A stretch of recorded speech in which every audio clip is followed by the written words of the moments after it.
Vote চুরির তদন্ত রুখতে বিজেপির ব্যাক অফিস হিসেবে কাজ করছে নির্বাচন কমিশন। সমাজ মাধ্যমে কর্ণাটকের ভোটার তালিকার কারচুপির প্রসঙ্গ তুলে অভিযোগ কংগ্রেস সভাপতি মল্লিকার্জুন খার্গের। বিগত বিজেপি শাসনে ভোটার তালিকায় হওয়া কারচুপির অভিযোগ কংগ্রেস জামানায় তদন্ত করার পথে তথ্য ব্লক করে কমিশন, দাবি কংগ্রেস সভাপতির।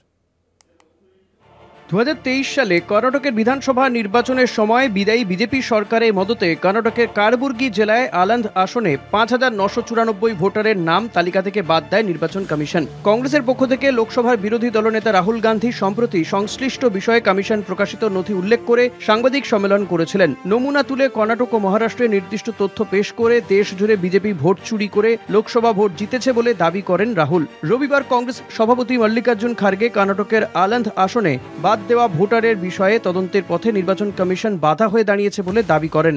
রবিবার সমাজ মাধ্যমে কংগ্রেস এই অভিযোগ তুলে মল্লিকার্জুন খার্গে বলেন, ভোটার তালিকায় হওয়া কারচুপি নিয়ে 2023 সালের ফেব্রুয়ারিতে এফআইআর করা হয়। মে মাসে কংগ্রেস ক্ষমতায় বসার পরে সিআইডি তদন্ত শুরু করে। ভুয়ো ভোটার চিহ্নিত করতে প্রয়োজন পড়ে কমিশনে জমা পড়া সংশ্লিষ্ট ভোটারের জমা দেওয়া 7 নম্বর ফর্মের যাবতীয় নথি, কিন্তু কমিশন সেই প্রয়োজনীয় নথি বিনা নোটিশে তাদের ওয়েবসাইটে ব্লক করে রেখেছে।